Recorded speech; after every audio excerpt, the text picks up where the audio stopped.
Եթե դու ներսից պարակտված ես, դու չես կարող հաջող դրսում բանակցես։ Եվ մենք կորցրեցինք այդ պատմական պատուհանը, որը տեղի ունեցավ 2016 թվականի ապրիլյան պատերազմից հետո մեր դե ֆակտո ներկայիս իշխանությունը պարզապես չունի կարմիր զամբյուղ։ Այսինքն կարմիր զամբյուղի մեջ է ինչպիսի հարց է, որ ես պետք է որպես բանակցող միշտ պատրաստ լինեմ, ասեմ ոչ։ Միշտ չի, որ դու կարողանալու ես ստանաս փոխշահավետ լուծում։ Նենց արա, որ տենց չլինի։ Այո, Ուղղակի այնպես արա, որ տենց հատկապես երբ որ կներեք, բայց դու դրա համար աշխատավորց ես ստանում։ Ձեր կարծիքով օրինակ մեր անկախ պետության վերջի շրջանը, էլի պատմության մեջ 3 լավագույն բանակցողներ ովքեր են եղել։ Ինչ դա հաջողությունը բանակցություններում։ Երբ որ մյուս կողմը անում է այն, ինչ որ պետք է մեզ եւ գոհանում։ Ինչ է նշանակում, այո, Թուրքիան երբեք չի ընդունի կամ չգիտեմ, Ռուսաստանը միշտ էսպես կանի կամ Ամերիկան։ Դու օպորտունիստ ես, Դու բոմժ ես քաղաքական, որովհետեւ դու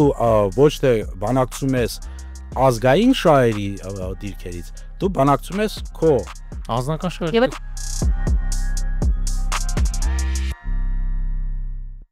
Ողջույն, դուք դիտում եք հայկական գործոնը, ես Նունե Մելքումյանն եմ։ Բարև ձեզ, ես Ավետիք Չալաբյանն եմ։ Այսօրվա մեր թողարկումը նվիրված է բանակցություններին եւ մասնավորապես ազգային շահերի պաշտպանության համատեքստում։ Այսօր մեր բացառիկյուրն է բանակցային մասնագետ, Հարվարդի բանակցային դպրոցի խորհրդատու Արտուր Մարտիրոսյանը։ Եվ մինչև հաղորդումը դիտելը խնդրում ենք բաժանորդագրվեք մեր YouTube-յան ալիքին, մեր Instagram-ին, TikTok-ին, Facebook-ին, մենք ամենտեղ շատ ակտիվ ենք, բոլոր հղումները կան, սրանով դուք մեզ շատ կօգնեք տարածել մեր նյութերն ավելի լավ։ Շնորհակալություն։ Մենք հայկական գործոնի մի թողարկում ենք ունեցել, որտեղ խոսում էինք ինքնիշխանության մասին, սուվերեն պետության մասին, ու այդտեղ քննարկում էինք նաև գործարքներ ունենալու անհրաժեշտությունը, այսինքն հավելյալ գործարքներ ստեղծելու եւ ունենալու անհրաժեշտությունը, որպիսի այլ մեծ միգուցե նաեւ տերությունների հետ բանակցություններում մենք ունենանք ավել խաղաքարտեր, այդ խաղաքարտերով այսպես ասած խաղալու եւ մեր մարմնին չհասնելու ամենաէքզիստենցիալ հարցերին չհասնելու համար եւ դրանով միգուցե ավելի սուվերեն մնալու համար։ Եթե նայենք դրան, դա ռեալիստիկ է, ընդհանրապես բանակցություններում այդ մոտեցումը կա, որպեսզի դու ավելի շատ բան ունես, այսպես անգլերեն ասում են, օգտագործեմ այդ բառը trade անելու, հա, փոխանցելու, փոխարկելու համար։ Ասում են bargaining chip։ Bargaining chip, հա, կա այդ պրակտիկան ընդհանրապես։ Չկա, իհարկե, բայց միշտ դու դրսում բանակցես, դու պետք է ներսում բանակցես։ Եթե ներսում չունես բավարար կոնսենսուս ինչ որ հարցերի շուրջ, եթե դու ներսից պարակտված ես, դու չես կարող հաջող դրսում բանակցես։ Մենք դա գիտենք տարբեր երկրների փորձից, երբ որ նույնիսկ առաջնորդը լավ պատկերացնում է, թե ինչի հետ պետք է համաձայնվի սեղանին փաթեթա, որը որ ոնց որ ավելի լավ է, քան իրենց այլընտրանքը, ինքը չի կարողանում ներսում համոզի, ներսում բանակցի, որովհետև այդ աշխատանքը մշտական աշխատանք է։ Բանակցություններ ներսում դա մշտական աշխատանք է։ Առանց դրա չի լինում ոչ մի բան։ Իդեպ Արտուր ջան, այդ օրինակը, որ դու գաղափարորբեցի, դրա օրինակը 2016 թվականին մեր հետ տեղ ունեցածն է, չէ՞, երբ որ սեղանին կար բանակցային փաթեթ Արցախի շուրջ, որի ընդունումը կարող է, եթե իհարկե պատմություն չես կարող վերաշարադրես, հա, բայց եթե այն պայն այդ բանակցային փաթեթը ընդունված լիներ, մեծ հավանականությամբ մենք հիմա արմատապես այլ իրավիճակ կունենայինք։ Բայց այդ բանակցային փաթեթը չընդունվեց, որովհետև ներսում դրա շուրջը կոնսենսուս չկար, կար արմատական մոտեցումներ, կան տարբեր մոտեցումներ եւ այլն, եւ այն ժամանակվա իշխանությունը չկարողացավ ներսում ձևավորի այն կոնսենսուսը, թե Արցախի հարցի լուծումը ինչպեսին պետք է։ Եվ մենք կորցրեցինք այդ պատմական պատուհանը, որը տեղի ունեցավ 2016 թվականի ապրիլյան պատերազմից հետո, եւ երբ որ գլոբալ հանրային կարծիքը ավելի շատ մեր օգտին էր, որտեղ մենք կարողացել ենք դիմագրավենք ահրեսային ուժի, ինչ որ չափով ուժի դիրքերից, կարող ենք խոսալ կամ առնվազն քաղաքական, այսպես ասած, առավելության դիրքերից, այդ բառը կորցրեցինք, որտեղ այն փաթեթը, որ դրված էր, ներսում առաջին հերթին աջակցություն չստացավ։ Բայց ինձ թվում է, որ հարցը երբ որ վերաձևակերպել նաև իմ հարցը, ենթադրենք 2016-ի բանակցային փաթեթը աշխատել են դրա վրա նաև ներսում եւ ինքը որոշակի աջակցություն ունի ներսում, կամ կա ընդհանուր առմամբ ինչ-որ փաթեթ, որը ներսում աջակցություն ունի ու մեր համար ընդունելի փաթեթ է, բայց կան նաև օրինակ գերտերություններ, հա, կայսրություններ, որոնք որ մեր վրա ուղիղ ազդեցություն ունեն ու մենք չենք կարող դրանից կտրվել, ինչքան էլ շատերը պատկերացում ունեն։ Արդյոք մենք կարող ենք ստեղծել հավելյալ առաջարկներ այդ նույն պետությունների համար, կայսրությունների համար ունենալ ուրիշ բաներ, այսինքն իմ պատկերացմամբ այդ նույն ինքնիշխանությունը, որը հետո երևի թե դրսևորվել է բանակցություններում, ինքնիշխանության տեին չհապ հետապնդել է այդ ինքնիշխանություն մաքսիմալ։ Այդ հավելել առաջարկների ստեղծման եւ իրանցով աշխատելու նաեւ մեջ է։ Մենք փորձել ենք պատմականորեն որևիցե տենց բան անել։ Ես դժվարանայի ասել, երբ փորձել ենք թե չէ, բայց ես հասկանում եմ միտքը եւ վերադառնալով հենց բանակցային ուրեմն թեմային, դու պետք է հասկանաս քո շահերի հիերարխիան եւ տարբեր զամբյուղներում տեղադրես։ Կան շահեր, որոնց շուրջ դու իրոք կարող ես բանակցես, կան շահեր, որոնք որ կարմիր այդ զամբյուղում են, մեր ինքնությունն է, մեր ինքնիշխանությունը, այսա է զամբյուղը մենք պաշտպանում ենք, ոչ մի կոմպրոմիս այդ հարցում հնարավոր չի, հա, բայց մնացած զամբյուղներում կարող է լինեն այնպիսի շահեր, որտեղ դու կարող ես բանակցես։ Եվ մենք այդ աշխատանքը պետք է անենք, որովհետև այդ ձեր ասած trade-off-ները պետք է լինեն հենց այդ մնացած զամբյուղներում, բայց մեր խնդիրը ներսում է նաև, որովհետև մենք այդ աշխատանքը, որտեղ մենք հստակ հասկանում ենք մեր շահերը ոնց են տարբեր զամբյուղներում տեղադրվել, մենք այդ աշխատանքն չենք արել։ Մենք գալիս ենք, ունենք իշխանություն, որը որ գալիս է, մեզ ասում է, որ այս են մեր ազգային շահերը, հետո փոխում է ինքը գալիս է, ասում է, չէ, այդ ազգային շահերը մենք պետքա ձևափոխենք։ Այսինքն փոխարեն մեզ այդ ներսում նորից բանակցելը, ասում է, որ սա է հիմա ճիշտը։ Այն մեր պատկերացրած ազգային շահերը սխալ են, բայց եթե դու ներսում ազգային շահերը նույնիսկ ես չեմ ասում հիերարխիան ազգային շահերի, բայց զամբյուղների մեջ չես կարող տեղադրել եւ ընդհանրապես փոխում ես քո պատկերացումը ինչ է ազգային շահ, դու ոնց կարաս դրսում բանակցես, ինչի մասին ես բանակցում։ Մի հատ ես փորձեմ հարց ձևակերպեմ, էլի դրակավազ, որովհետեւ իսկապես շատ հետաքրքիր գաղափար է կարմիր զամբյուղի, այսինքն այն ազգային շահերի, որոնք արմատական են, խորքային են եւ այո, իսկապես ասենք բանակցելու ենթակա չեն։ Հիմա մենք ոնց ենք որոշում ինչն է կարմիր զամբյուղի մեջ։ Որն է տրամաբանությունը կարմիր զամբյուղը ձևակերպելու օրինակի վրա ասեմ։ Հիմա այս իշխանությունը եկել է, ասում է, օրինակ ցեղասպանության, հայոց ցեղասպանության միջազգային ճանաչումը այլևս մեր պետության օրակարգի մեջ չի։ Հիմա մենք ոնց որ բոլորս սովորել ենք, որ մեր պետության օրակարգի մեջ է, սա մեր անկախության հռչակագրում է գրված։ Երբ որ այս պետությունը ստեղծվել է, իր հիմքի մեջ, ֆունդամենտի մեջ դրվել է, որ սա մեր բանում է, օրակարգում է, հա։ Եվ հիմա մեկ էլ գալիս է մի հատ իշխանություն, որը այս անկախության հռչակագրի պայմաններում, որը ի դեպ նաև մեր սահմանադրության նախաբանի հիմքն է, ասում է դա մեր օրակարգում չի։ Հիմա տրամաբանորեն ո՞նց փորձենք հասկանանք դա բան է, այսպես ասած տաբու է, թե տաբու չի, որն է բանը, էլի նաև մոդելը բանաձևը այս հարցի պատասխանը տալու Քաղաքացու համար, հա, որովհետև քաղաքացուն երկու տարբեր բան է, դա տեսնում է, որ ասենք 35 տարի ապրել ենք այդ գիտակցությամբ եւ ավել իրականում 65 թվականից սկսած, երբ որ հայոց ցեղասպանությունը մտել է նորից հայոցը KGB-ն էր ստեղծել, դա իհարկե, չէ, լավ Ցեղասպանությունն մեզ մի անգամ կներես այդ բանով ասում են, մեզ մի անգամ մեկնաբանություն է եկել, որ ցեղասպանությունն բոլշևիկներն են կազմակերպել, էլի։ Ես չգիտեի, որ իմ պապը KGB-ի հետ կապ ունի, որովհետև առաջինը ինքն է ինձ պատմել, թե ինչ է տեղի ունեցել, ինքը որբեր 15 թվի, բայց ես չգիտեի, որ ինքը KGB-ի բան լավ զորացել է, որ ցինիզմին բան ես իշխանության ցինիզմի սահման չկան, բայց վերադառնանք դրան, իսկապես 65 թվականից 1965 թվականից մինչև 2020 60 տարի առնվազն են։ Մենք ապրում ենք այդ գիտակցությամբ, որ հայոց ցեղասպանության միջազգային ճանաչումը, դատապարտումը, արդարության վերականգնումը, սա մեր առանցքային ազգային շահն է, դրա շուրջն է շատ բան կառուցված է։ Հիմա եթե մեկը գալիս է մի հատ իշխանություն, ասում է չէ, հիմա ո՞նց փորձենք հասկանանք էլ այս ամեն ինչ տրամաբանությունը։ Մենք պետք է հասկանանք քաղաքական դաշտը ինչպես է ձևավորվել ընդհանրապես եւ արդյոք նույնիսկ այդպիսի խնդիրները, որոնք որ մեր ինքնության համար շատ կարեւոր են, հա, ես կասեի նույնիսկ հիմքում են ինքնության, որովհետեւ եթե մենք նայենք հայերին հարցնենք ով է հայ, մենք հայտնաբերենք, որ լեզուն, կրոնը, տարբեր այլ չափանիշներով մենք չենք կարողանա ասել, բայց հենց որ գալիս ենք այդ պատմական փորձին, այդ պատմական փորձը ոնց որ մեզ բոլորիս կապի, բայց հիմա պարզվում է, որ հենց մեր ներսում կա քաղաքական ուժ, որ ասում է ոչ, դա այդ ամենը սխալ էր, մենք այս հիմա իրական Հայաստան ենք կառուցում, դրա համար սա պետքա փոխվի, սա պետքա լինի։ Ու փաստորեն իրանք ներսում այն ինչ որ մեր գիտակցության մեջ գտնվում էր այդ կարմիր զամբյուղի մեջ, այսինքն կարմիր զամբյուղի մեջ ինչպիսի հարց է, որ ես պետք է որպես բանակցող միշտ պատրաստ լինեմ, ասեմ ոչ։ Այո։ Այդ ոչ ասելու Դա սակարկելի չի։ այո, սակարկելի ընդհանրապես բանակցել չի։ Իսկ իրանք ասում են ոչ, այդպիսի բան չկա, մենք հանում ենք։ Իսկ ինչի է դա հնարավոր դարել, որովհետև մենք կորցրել ենք որպես հասարակություն այդ իմ ասած բավարար, ես միշտ պնդում եմ, որ բավարար կոնսենսուս, որ բոլորը համաձայնվեն ինչ-որ մի բանի հետ անհնար է համարյա թե, բայց բավարար կոնսենսուս, այդ բավարար կոնսենսուսը սկսվեց ինչ որ սկսեցին պարակտել, հա, սկզբից դրսից էր գալիս այդ ամենը, ասում էին, եթե ուզում եք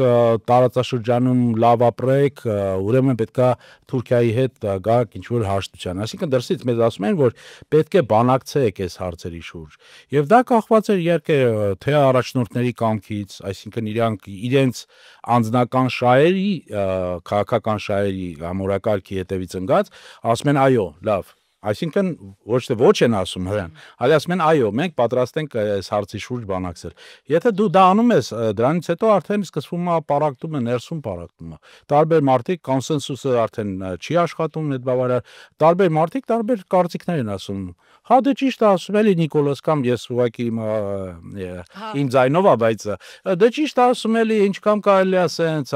թուրքը արդեն են թուրքը չի, եւ այլն, այդ բոլոր մեմերը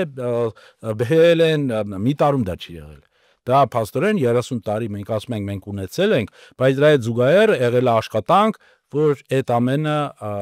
քանդվի փաստորեն։ Տեսեք, կներես էլ եմ։ Ուրեմն երկու իրարամերժ պնդում եմ անում հիմա։ Երկու իրարամերժ պնդում։ Պնդում մեկ։ Ու երկուսն էլ ելնում է մեր սոցիումի անվտանգությունից։ Հայության անվտանգության, այսպես ասած, պրիմատից, որ դա է ամենակարևորը, հա, մեր անվտանգությունը։ Պնդում եք, եթե մենք ուզում ենք լինենք անվտանգ, մենք հայերս ուզում ենք ապրել այս տարածաշրջանում անվտանգ արժանապատիվ կյանքով, ապա մենք պետք է հետևողականորեն հետամուտ լինենք մեր պատմական ժառանգությանը, հետամուտ լինենք ցեղասպանության միջազգային ճանաչմանը, դատապարտմանը, հատուցմանը եւ այլն, այդ պնդման կողմնակից եմ ես։ Որովհետև դա է, որ մեզ որպես ազգ ամրություն է տալիս, միասնական նպատակ է տալիս, որովհետև դա է, որ դուք ասացիք, չէ, որ մեր անցյալը մեզ միավորում է, համապատասխանաբար դա միասնության հիմք է հանդիսանում, որովհետև դա որոշակի իմունիտետ է թուրքական ագրեսիայի, հնարավոր ագրեսիայի դեմ եւ այլն։ Պնդում եք։ Հիմա պնդում է երկուսը, հաջորդ մյուս կողմի։ Ու կարդացել եմ շատ տեղերում, էլի, ու այդ պնդումն էլ է համոզիչնչում։ Պնդում երկուս։ Մենք Թուրքիայից մեկը ոչ մի բան չեն կարող հասնել, Թուրքիան չափից դուրս ուժեղ է, չափից դուրս հզոր է, այս ընթացքում չի ընդունել եւ որևէ պատճառ չկա, որ նա պետք է ընդունի ցեղասպանությունը, ոնց որ 100 տարի մերժել անցել 100 տարի կմերժի, եթե մենք շարունակում ենք այս կուրսը ցեղասպանության միջազգային ճանաչման եւ հատուցման, դա նշանակում է անընդհատ թուրքերի հետ մնալ անտագոնիստական վիճակում եւ դա մեր համար առաջին հերթին անվտանգության ռիսկեր է ստեղծում։ Հիմա այս երկու պնդումը եկեք փորձենք իր կժերք երկու նժանների վրա դրած ու հասարակությունը իսկապես ապակողմնոշված է, որովհետեւ ինքը այս պնդումն էլ է լսում, այս պնդումն էլ է լսում, ինքը փորձում հասկանա այս պնդումներից որն է ճիշտ, ոչ թե էմոցիոնալ դաշտում, էմոցիոնալ դաշտում հաստատ առաջի պնդումն է ճիշտ, որովհետեւ մենք տենց ենք դաստիարակված, բայց պրագմատիկ, ռեալ պոլիտիկի դաշտում ո՞ր պնդումն է ճիշտ, ձեր կարծիքով։ Չէ, մյուսն էլ չի դնի ռեալ պոլիտիկի բան։ Տեսեք, եթե մենք այսինքն հիմքում ինչ է երկրորդ այդ մոտեցման հիմքում, որ մեր անվտանգության համար ապահովել այդ անվտանգությունը, մենք պետք է գնանք այնպիսի զիջումների բանակցություններում Թուրքիայի եւ Ադրբեջանի հետ, որ դա մենք լինենք այնպիսի հայ, որ ընդունելի լինենք թուրքերի եւ ադրբեջանցի։ Իրանց համար ռիսկ չներկայացնի։ Հիմա ես ինչ եմ ասում եմ, եթե դու այդ քայլը անում ես, որպես բանակցող եմ ասում,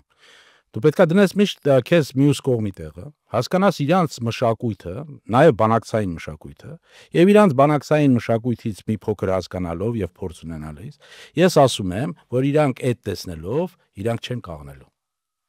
Իրանք ավելին են պահանջելու քեզանից։ Իրանք միշտ ավելին են պահանջելու, մինչև չգան չհասնեն իրենց ամենակարևոր նպատակներին։ Իսկ իրանց ամենակարևոր նպատակը հետևյալն է. ոչ, հայեր, մենք ձեզ չենք ուզում ոչնչացնել, բայց ձեզ ազգային պետություն պետք չի։ Կամ եթե մնալու է ձեզնից ինչ-որ մի բան, այս մի փոքր էս կղզին կթողնենք, Էջմիածնի շուրջ, Երևան, այս սա է լինելու Հայաստանը, կարլիկ եվրոպական ինչ-որ պետություն, որ մեր Լյուքսեմբուրգի պես էլի, հա։ չէ, Լյուքսեմբուրգը դուք շատ մեծ վերցրեցիք բան,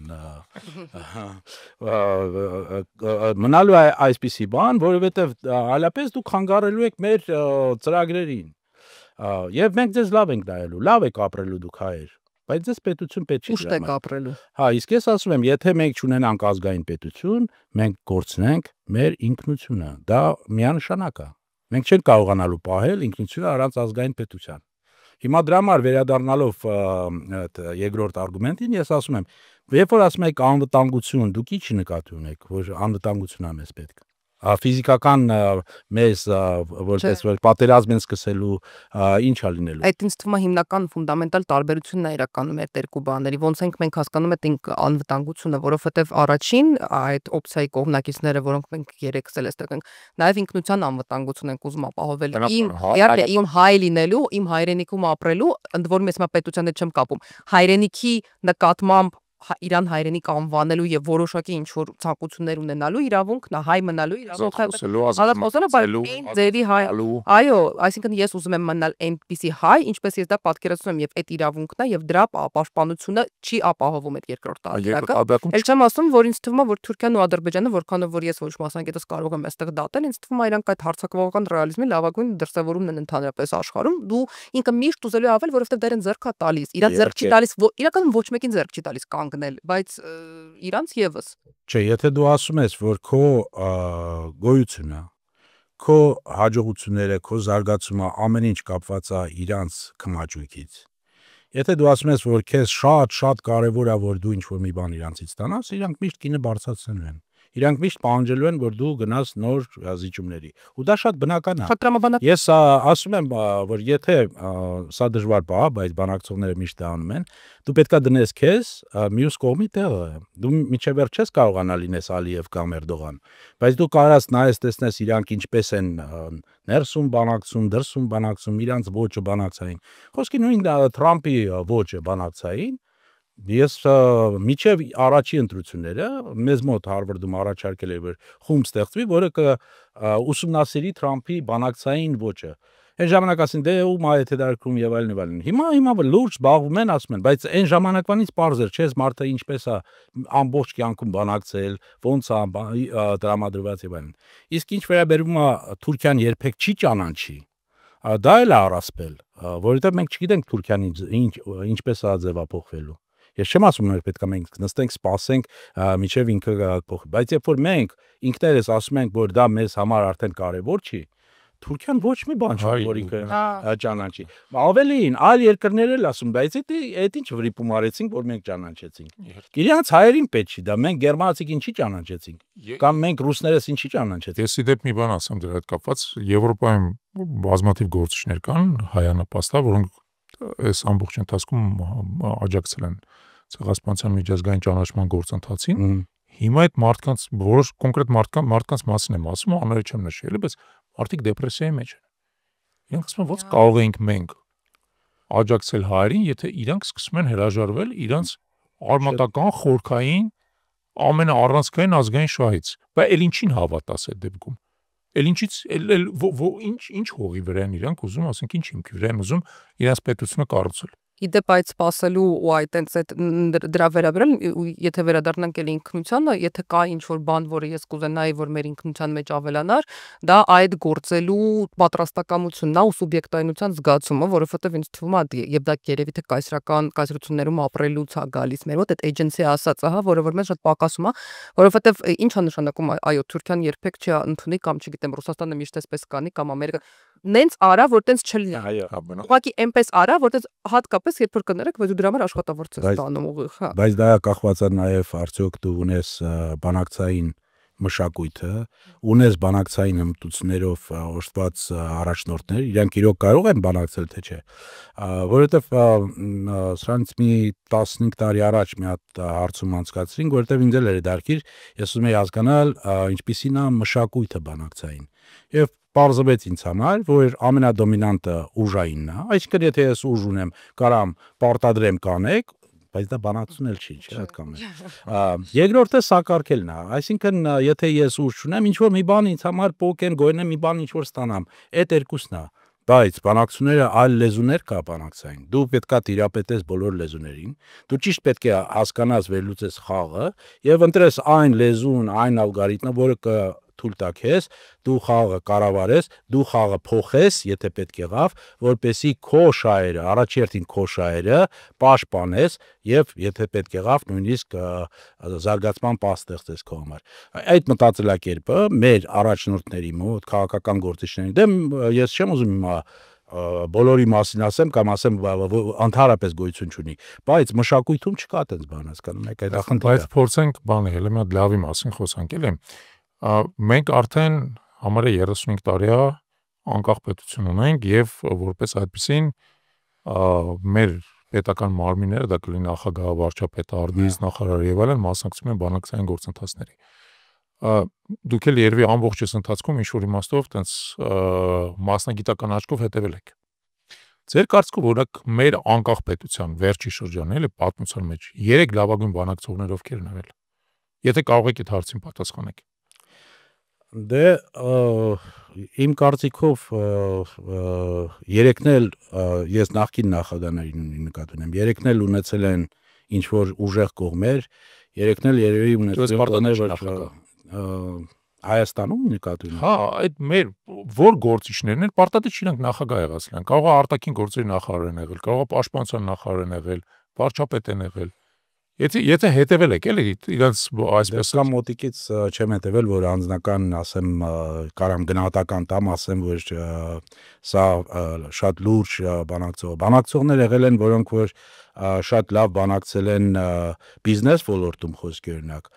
բայց գալով քաղաքական դաշտ, որտեղ բանակցային ուրեմն բան լրիվ ուրիշ է, այդտեղ արդեն կդժվարանա ասել, որ իրանք նույն հաջողությամբ կարողացել են բանակցել։ Եվ կարող է հակառակը լինի։ Իմ կարծիքով ոչ թե մենք պետք է իման նայենք, տեսնենք ինչ գնահատական ենք տալիս տարբեր գործիչներին կամ ով է հաջող, բայց հասկանանք ինչն է այդ հաջողության իմաստը, հա։ Իրավական։ Հա, ինչն է հաջողության իմաստը։ Մեր դպրոցը շատ հասարակ տալիս է սահմանում։ Ինչն է հաջողությունը բանակցություններում։ Երբ որ մյուս կողմը անում է այն, ինչ որ պետք է մեզ, եւ գոհ մնում։ Ահա։ Ինձ շատ դուր է գալիս։ Ես կդվերցեմ որպես կյանքի կրակ։ Բայց վկայություն։ Չէ, առաջինը, բայց իմ շահերն է, հասկանում եք, երբ որ շատերը ընթերցել են, գիտեն Getting to Yes, ինչ որ գաղափարներ բաներ ստացել են, բայց այդ Getting to Yes-ը, այդ yes-ը, որ այոն, որ մեծ տառերով գրած է գրքի վրա, վերջի հրատարակությունը ոնց որ չեն անում արդեն դա։ Դա գրվել է, որովհետև մարքեթինգային խնդիր է լուծել, ուրեմն Penguin հրատարակչությունը, բայց մեր տեսությունը, մեր դպրոցը ամբողջության վրա է, որ դու առաջերտին քո շահերը պետք է կարողանաս պաշտպանես բանակցություններում։ Եվ այո, պետք է կարողանաս ոչ ասել, եւ հասկանաս հետևանքները, թե այոյի, թե ոչի։ Ոչ թե միշտ փնտրես, որ պետք է այստեղ պետք է այո գտնենք։ Գիտեք, այդ կլիշեն, որ տարածված է եւ դժբախտաբար այդ թուրիմացությունն է, էլի գալիս է տարբեր գաղափարներ, շատ մակերեսային, գալիս է մարդկանց գլուխը մտնում է եւ իրանք դրանով են ոնց որ ապրում։ Ասում է, միշտ պետք է win-win-ին ձգտել։ Ոչ, ով ասեց, որ այդ win-win-ը միշտ հնարավոր է առաջինը։ Երկրորդը ինչ արժանքում ես պետք է միշտ ձգտեմ։ Ես պետք է միշտ ձգտեմ իմ շահերը ճիշտ հասկանամ, ճիշտ հստակեցնեմ եւ կարողանամ պաշտպանեմ իմ շահերը բանակցություններում։ Իսկ իր հետ ինչ կլինի, իր խնդիրը։ Չէ, իր խնդիրը չի, ես ուզում եմ, որ ինքն էլ իր շահերը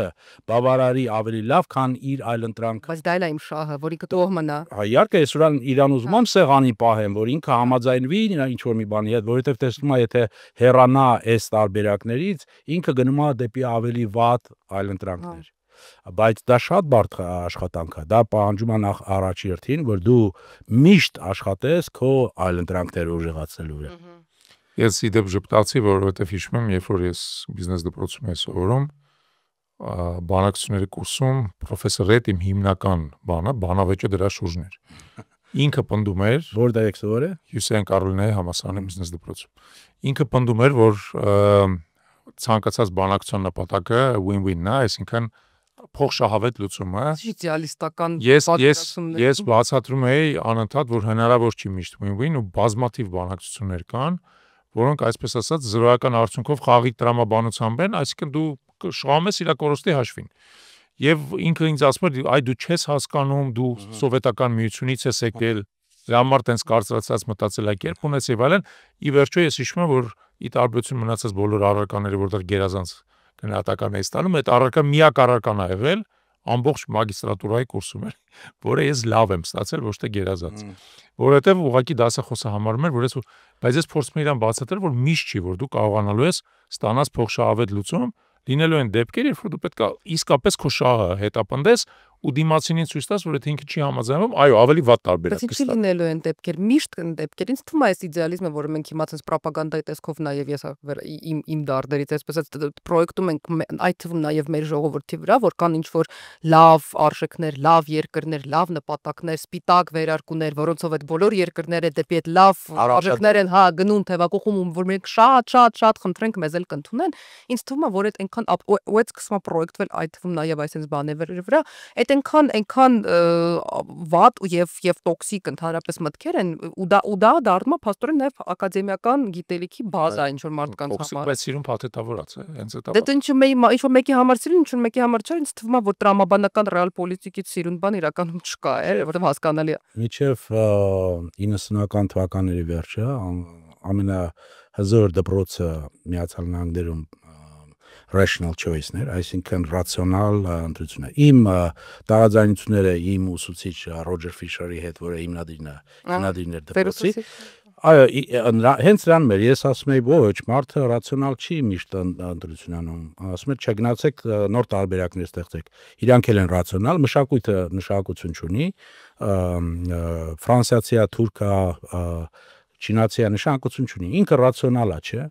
Եթե ես դրել եմ սեղանին տարբերակ, որը իր համար է լավ, մեզ համար է լավ, ինքը պետք է ընդունի։ Գնում ես, անում ես եւ ոչ։ Բայց հիմնականում դա տեղի է ունենում էթնոքաղաքական բանակցություններում։ Այդ կորպորատիվ աշխարհում, շատ հանգամ, եթե ավելի հեշտ է։ Հաշվեցինք, փողը ցույց տվեցինք, ասինք այս ավելի լավ է լինելու, նույնիսկ եթե իրանք մեծ ինչ որ մրցակցային պատերազմում են մասնակցում, կարող է նույնիսկ շարունակում այդ պատերազմը, բայց այս հարցում կարող է համաձայնության գան, բայց դա այդպես չի էթնոքաղաքական, որովհետև այնտեղ արժեքները ավելի կարևոր են, մշակույթը ավելի կարևոր է եւ դա բերում է նրան, որ մարդիկ նույնիսկ լավագույն տարբերակը սեղանին, իրանք միշտ նայում են, դա ինչ է նշանակելու արժեքների համար, ինչ է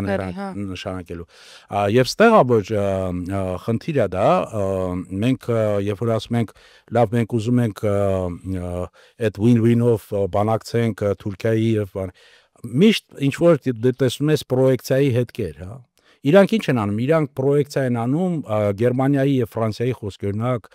երկրորդ համաշխարհային պատերազմից հետո համերաշխություն, այսինքն մենք գալիս ենք համագործակցության, մենք կստեղծենք այդ խաղաղության խաչմերուկը, թե ոնց է խաչմերուկի Իվան, ու այդ կլինի հիմքը, որ մենք Եվրոպայի նման, Եվրոպայի նման մենք կունենանք ստեղ խաղաղություն։ Նախ եւ առաջ մենք ոչ Լիտվա ենք, ոչ Էստոնիա ենք, ոչ Սլովակիա ենք, մենք գտնվում ենք մի ռեգիոնում, որտեղ այդ մտածելակերպը, այդ մշակույթը լրիվ ուրիշ է այդ մեր արևանների։ Ես չեմ ասում, մենք պետքա պատերազմենք իրանց հետ։ Ոչ, իրանց հետ էլ հնարավոր բանակցել։ Բայց եթե դու բանակցում ես եւ այն եմ ասում, կարմիր զամբյուղից պատրաստ ես հանել 10 իրանց ինչ որ մի բան, իրանք հասկանում են, որ դու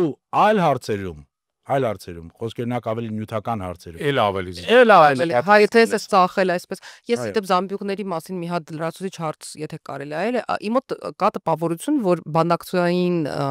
մոտեցումներում, ընդհանրապես պրինցիպների մոտեցումներում մեր դե ֆակտո ներկայիս իշխանությունը պարզապես չունի կարմիր զամբյուղ, այսինքն այնպես չի, որ ինքը հետևից հանում է, չկա այդ կարմիր զամբյուղը, դա ընդհանրապես ոնց է այդ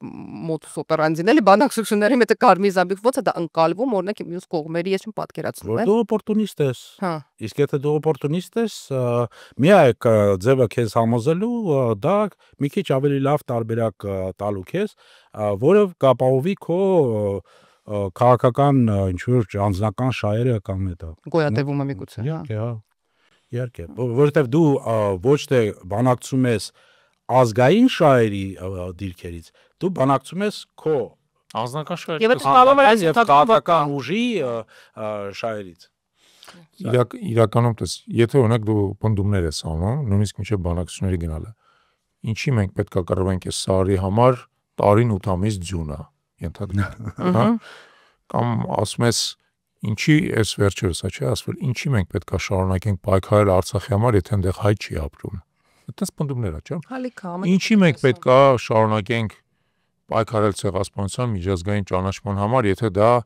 արդեն 110 տարի անց։ Իրազեկապելիքներից մեկը ասել էր ինչի պիտի պայքարենք ցեղասպանության համար, թող սփյուռքը զբաղվի, մենք շփոթ ունենք։ Սփյուռքը զբաղվի։ Իդեպ էդ էլ է, այդ շատ մեծ հիմարություն է, ինչի պետք է սփյուռքը զբաղվի, թե մեր երկրի բնակչության կեսը առնվազն ցեղասպանության վերապրածների սերունդներ են, էլի։ Այդ բաժանումը սփյուռքի ընդհանրապես աբսուրդային է, բայց հիմա վերադառնանք իմ ասած մտքին։ Երբ որ դու անում ես այդ կարգի պնդումներ, դու դրանով ցույց ես տալի, որ դու չունես կարմիր զամբյուղ ընդհանրապես։ Չկա մեջը ոչ մի բան դրած։ Քո սարն էլ է քո համար պայմանական հասկացություն, քո անցյալն էլ Կարասարարկես, այ։ Այսինքն, օրինակ 35 տարի մեր հասարակությունը պայքարել է Արցախի համար, չէ՞։ Արյունատվել, քրտինք հատվել, նեղություն ակրել, ստիպված ա եղել գնա Ռուսաստաններում ապրի, ենթադրենք, որ այստեղ տուն պահի եւ այդ բոլոր նեղությունը կրել է Արցախի համար։ Հիմա դու ասես Արցախի հարցը մեր համար փակված է, որտեղ Արցախում հայ չի ապրում։ Հիմա կներես այդ դեպքում քեզ,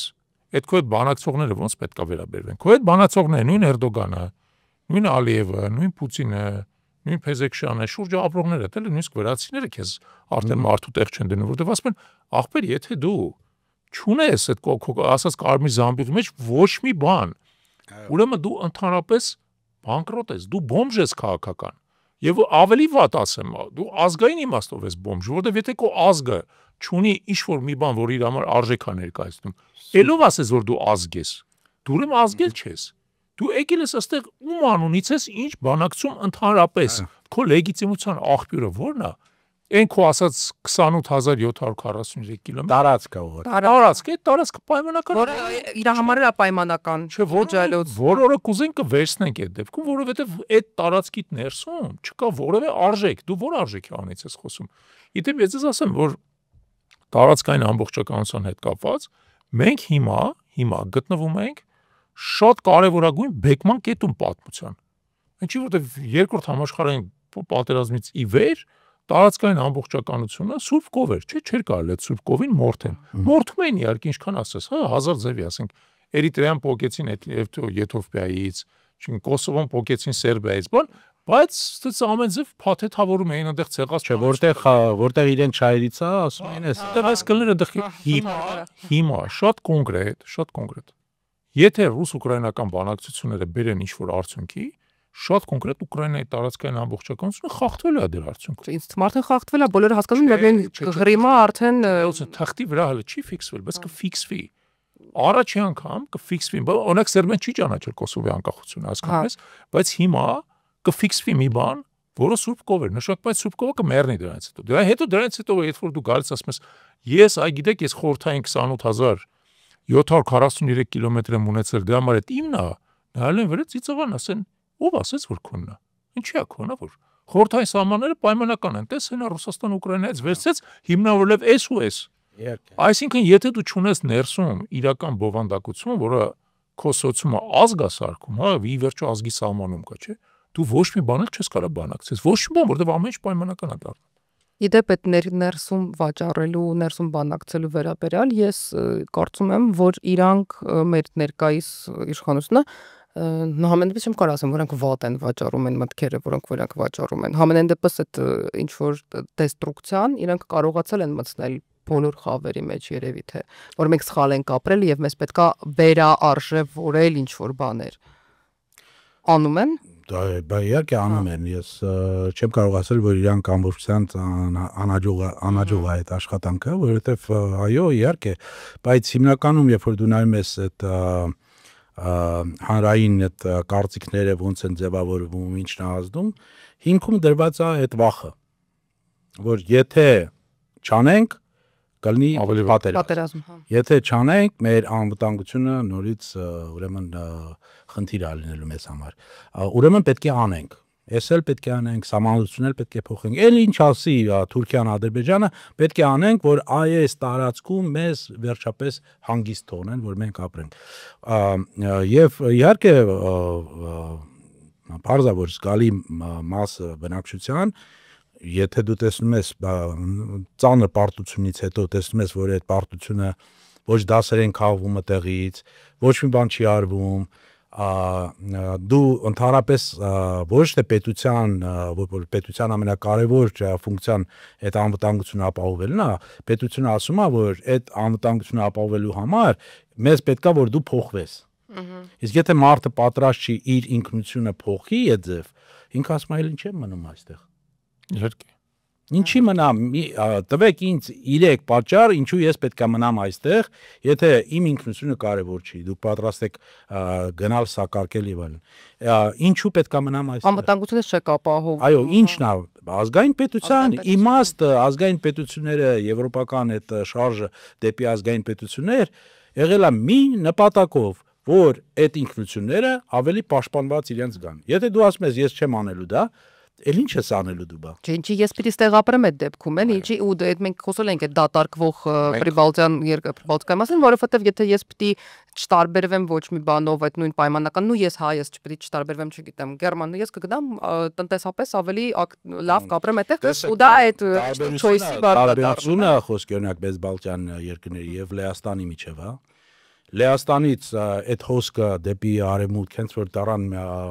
Եվրոմիության անդամ շատ հզոր էր մարդիկ գնում էին մի հացի փող աշխատելու կամ ինչ որ մի բան բայց Լեհաստանում ինչ տեղի ունեցավ իրանք սկսեցին վերադառնալ որպես ազգ երբ որ հարցումներ անցկացնում էին ասում էին բայց ինչ ես վերադառնում ավելի լավ չի հիմա արդեն աշխատանքել ունես տունել ունես Շվեդիայում կամ ինչ որ միտեղ ինչ ես վերադառնում Լեհաստան Ոստեղա տարբերությունը այդ երկրների հետ ինչ էր ասում Լեհը, որը որ վերադառնում էր, ասում էր ես միայն Լեհաստանում կարող եմ մնալ Լեհ։ Այսինքն իր կրոնը, որը որ շատ կարևոր է իրանց բանի մա, իր լեզուն, ամեն բոլոր պատմությունը եւ այլն, ես միայն այստեղ կարող եմ Լեհ մնալ։ Մենք հիմա եթե ուզում ենք համատենք Էստոնիայի հետ, Էստոնիայում գիտեք, ես նայել եմ մոտավորապես 50 տարվա կտրվածքով նույնիսկ 800,000 մարդ է մնալու ընդամենը։ Այնտեղ դա կեսնել որ մնա ոչ մի վտանգ չկա, ես չեմ հավատում որ նույնիսկ ռուսները այտենց վտանգ կա որ գալու են Չէ, ես չեմ հավատում։ Դե կարող է, ես չեմ կարող ոչ մի բան ասել, բայց մեր դեպքում, եթե այդպիսի մի բան եղավ, դու հրաժարվում ես Սփյուռքից, որովհետև դու ասում ես որ միայն սա է հայը, չէ, այս տարածքում ու հայրենիքն ամենակ սա։ Ոնց որ դա ոնց որ ֆրանսիական մոդելն է, չէ, ֆրանսիացիք իրանց հեղափոխությունից հետո ասին այո, դուք բոլորդ որ բնակվում եք այստեղ, ծնվել եք այստեղ, միայն դուք եք սիտուաեն քաղաքացին։ Հիմա իրանք էլ ասում են, դե այստեղ ծնվել ես, այստեղ մեծացել ես, ուրեմն դու ես։ Իսկ Սփյուռքը, իսկ մեր փորձը ֆրանսիականին նման է, ոչ։ Որովհետև մենք որպես ցեղասպանության էլի հետևանք ունենք ավելի մեծ Սփյուռք որպես ազգ, հա, որպես ազգային ինքնություն կրողներ, քան նույնիսկ երկրում։ Հիմա երկրում նույնիսկ 1/3-ը կարող է չկա, օֆիցիալ բանով, հա դուրս են։ Չէ, ես նկատի ունեմ դուրս են, կամ աշխատանքի, կամ ինչ որ այլ բաներով ուսման դուրս են երկրում։ Իրականում եթե մենք նայենք մեր փորձառությունը նման է Իսրայելին եւ Իռլանդիային։ Այդ երկու ազգերն էլ ունեն շատ ավելի մեծ սփյուռք քանակապես։ Եվ իդեպ հիմնականում Միացյալ Նահանգներում, քան իրանց ազգային եւ վերափոխման շատ ուժեղ պատմություն։ Բայց երկուսները ավելին է, մերը ավելի մեծ է, քան նույնիսկ Իսրայելին հիմա։ Իռլանդացիք, ասենց է, Իռլանդիայում բնակչությունը կարծեմ 4 միլիոն է, իրանց սփյուռքը համարյա 20 միլիոնի է հասնում։ Հա, այսինքն դա։ Չէ, նույն կարգի հարաբերակցություն են։ Հիմա տեսեք, բայց էական չի, մի քիչ ավել, մի քիչ պակաս, բայց լոգիկան է այդ։ Իդեպ Իռլանդիայից էլ մարդիկ գնացել են դե ֆակտո ցեղասպանությունից։ Իրաց ցեղասպանությունը մի քիչ արգին է եղել։ Հա, բայց սովն էլ եղել է Բրիտանիայի կողմից։ Ինչ որ իմաստով հրահրված, էլի։ Հիմա իրաք լրիվ արգել բերեն նայում, ասենք օրինակ Իռլանդիան ինչ որ իմաստով որպես պետություն նա ինտեգրված է Միացյալ Նահանգների այն նահանգներին, որտեղ իռլանդական բանկն է։ Մասաչուսեթսում, Նյու Յորքում, Նյու Ինգլանդի հետ է ավելի հնացակ իմաստով, հա։ Հիմա ասենք մենք եթե տենց ենք նայում, հա, մենք ինչպեսին պետք է լինենք։ Մենք կարող ենք մեզ սփյուռքից կտրել։ Մենք կարող ենք հրաժարվել ազգային պետության գաղափարից, ասել չէ, սա ազգային պետություն չի, սա ուղղակի տարածք է, որում կարան հայերել ապրեն, օտարներ էլ ապրեն, հա, խնդիր չկա։ Բայց ես ուզում եմ հարցը չճա։ Ինչի համար է դա պետք բանը։ Հարցը առաջանում ինչի համար։ Տես, ես այդ հարցի պատասխանը իմ սեփական օրինակի վրա եմ ուզում տամ։ Ես դուրս 21 տարի դուրս եմ ապրել, հիշեցնեմ։ Եվ վերադարձել եմ Հայաստան։ Վերադարձել եմ Հայաստան այն գիտակցությամբ, որ միայն Հայաստանում ես կարող եմ լինել լիարժեք հայ։ Հիմա եթե քեզ Հայաստանում ասում են, գիտես ինչ, դու սա հայերի պետություն չես, անունն է Հայաստան։ Սա հայերի պետություն չի այլևս։ Սա Օսմանյան կայսրության մի հատ սատելիտ է, որում նախ դու պետք է միշտ ապրես վախի մեջ։ Քո բանն է, այսպես ասած, կոչումն է միշտ ապրես վախի մեջ, թուրքական ներխուժման, թուրքական ռեպրեսիայի, ցեղասպանության վախի մեջ պետք է ապրես։ Դրա համար ասես տափուկ նստի տեղը ոչ մի բան մի արա, հանգարց մի խոսա ցեղասպանությունից։ Մարդաձեր գործ։ Անավատ դեմեսիսից մի խոսա։ Գնա Թուրքիայի հետ առևտուր արա, գնա դից ինչ որ բաներ, քրչեր բեր, ստե վաճառի կամ գնա Z բեր վաճառի, ստե ինչ որ բան տարան, դե վաճառի ու լավ է դա քո կյանքը։ Բա այդ դեպքում հարց առաջանում։ Իմ տրամաբանությունը ո՞րն է ստեղ մնալու։ Ես ինչի համար պետք է ստեղ ապրեմ։ Այո։ Միակ տրամաբանությունը ինպես մտածող մարդու համար ստեղ ապրելու նրանում է, որ սա իմ ազգային պետությունն է, ես ստեղ ազատ եմ, իմ արժանապատվությունը ստեղ պաշտպանված է, ես էլ ինպես ուրիշ մարդկանց հետ միասին պաշտպանում եմ իմ երկիրը, այդ իրավունքն եմ պաշտպանում, ձեռի տված պաշտպանում եմ, որովհետև եթե չկա եւ մեծամասնությունը ինձ ասում է, գիտես ինչ, ավելի լավ բան արել, թող գնա մենք ստե թուրքերի հետ հանգստապա, կթողապ կգնամ այդ դեպքում։ Կարող այնտեղից ավելի արդյունավետ պայքարեմ այդ դեպքում իմ ազգային նկարագրի համար, իմ ինքնության համար, քան թե ձերի մեծամասնության դեպքում։ Փառքաստու ձերի մեծամասնություն չկա, այս իշխանությունը արդեն որ չէ, վաղուց ոչ մեծամասնությունը չի ներկայացնում։ Եւ իդեպ ասեմ իմ կարծիքով, այն պահից սկսած, երբ որ այս իշխանությունը սկսեց ուղիղ պայքարել մեր ինքնության դեմ, ինքը կորցրեց հանրային աջակցությունը։ Եվ դա ինձ թվում է արդեն անշրջելի գործընթաց։ Իմ կարծիքով խնդիրը նաև հետեւյալն է։ Թուրքական, ադրբեջանական նարատիվները երբ որ հետևում ես, այսինքն ես 30 տարվա բանով, իրանք ինչ էին շատ հանգամասում, ասում են, դες հայերը այդ սփյուռքը չլներ,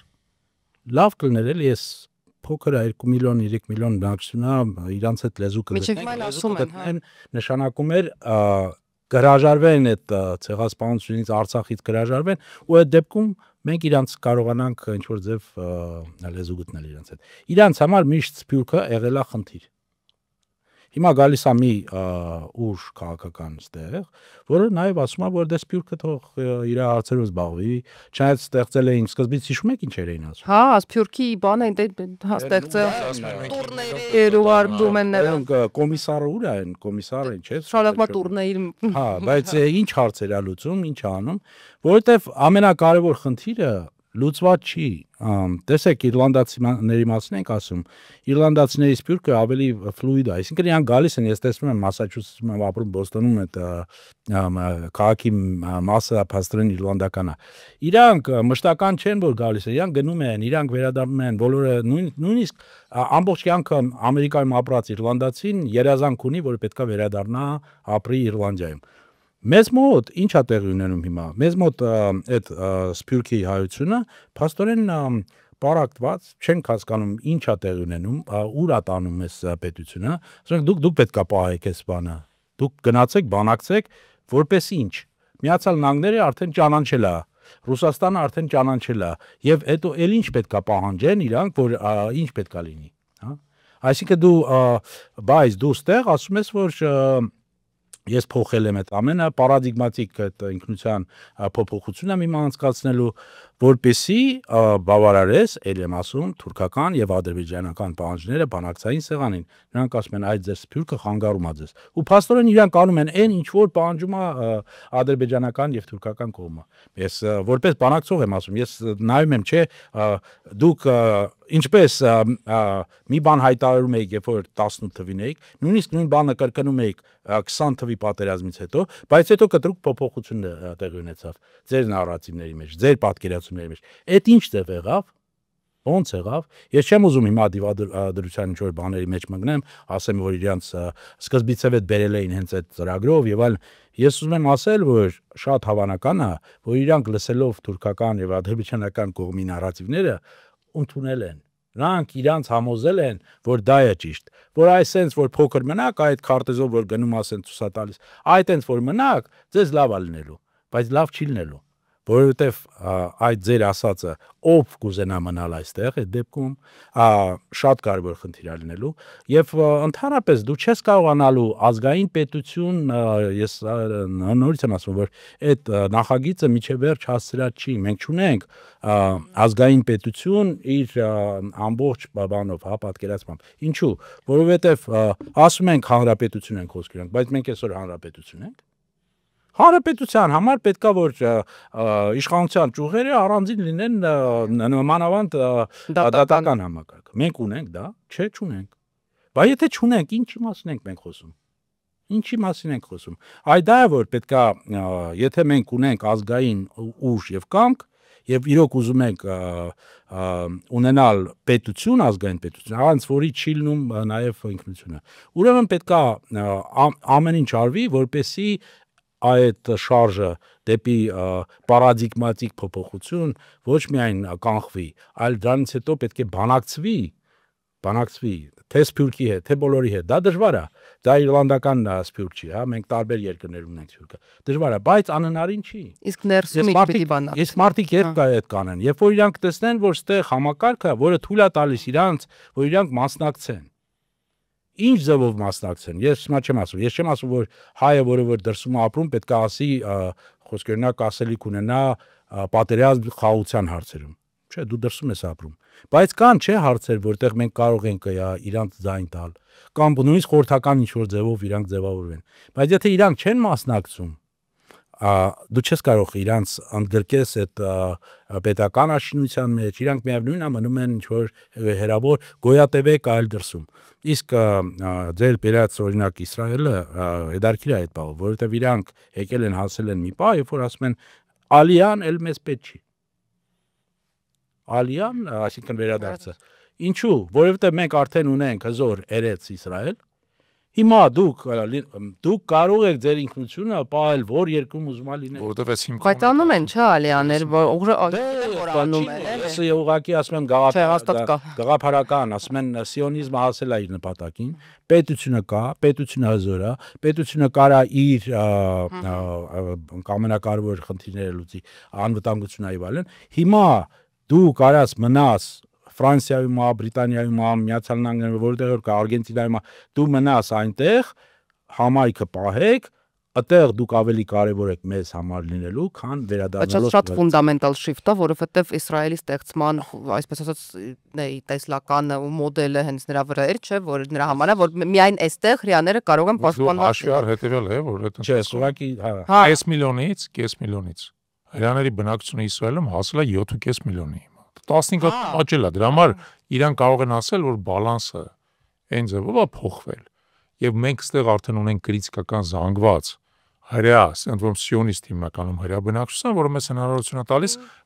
պետության անվտանգությունը ներառալ նաև գաղափարական անվտանգությունը ապահովել։ Ոչ միայն պետության, իսկ գաղափարները նաև տարած, իշենք Իսրայել լոբին գաղափարները տարածել, ոնց որ մենք ուզում ենք։ Այո, որովհետև նպատակն է, եմ ասում, ազգային պետության նպատակն է ինքնությունը պաշտպանել։ Եթե պետությունը այնքան ուժեղ է Իսրայելի նման, որտեղ է դու գտնվես, ինքը կարող է քո անվտանգությունը ոչ միայն անվտանգությունը, բայց ստեղծի պայմաններ, որ դու հեբրայերեն սովորեն երեխեքդ, որ դու այդ մշակույթի հետ կապված լինես։ Պետությունն է, չէ՞, բանանում շատ հանգամետ հարցերով զբաղվում իրենց մոտ։ Ասում եմ, ես անելու եմ։ Դե չէ, ինքը չի ասում արկելում եմ քեզ հետադարձ։ Բայց ինքը ասում է ես մենք հիմա այնպեսի աշխարհում ենք, որտեղ դու կարող ես ավելի օգտակար լինես երկրի համար, այնտեղ որտեղ դու կաս։ Մենք չենք հասել այդ բանին դեր։ Չէ, մենք Ես մենք ուշեն դեռ չենք հասել, մենք այդ ուղղությամբ չենք գնում, դա խնդրեմ։ Գնացել։ Մենք չենք։ Թեք էլ գնացել հայ։ Չէ, մի րոպե, մի վարքան, մենք փորձել ենք այդ ուղղությամբ գնալ, բայց շատ կիսատ բռատ իմ կարծիքով։ Եվ այն պահից սկսած, երբ որ Հայաստանում եղել է իշխանապողություն, ընդհանրապես այդ ուղղությամբ ընթացքը համարյա կանգնել է, իսկ 21 թվականից հետո շրջվել է ընթացքը, այսինքն այդ ամբողջ գաղափարը, որ Սփյուռքը ընդհանրապես ասած մեր համար անվտանգային բեռ է, որտեղ մաքսիմալիստական գաղափարներ ունի, իդեաներ ունի եւ այլն, որը մենք չենք կարող իրականացնել։ Գործող իշխանությունը ըստ ինչ ասում։ Ասում է, այս Հայաստանը ոչ մեկի ձեռքում գործիք չի, որպեսի ինչ որ իրադենտիստական նպատակներ հետապնդի։ Չէ, դա ասում։ Հա, ասում եմ, մեր իրական Հայաստանը այս քարտեզն է,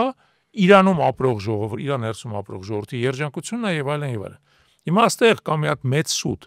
Այդ մեծ սուտը այն է, որ նույնիսկ այս քարտեզի ներսում ապրող ժողովրդի երջանկությունը հնարավոր չի այս քարտեզից դուրս ապրող ժողովրդի երջանկությունից անկախ։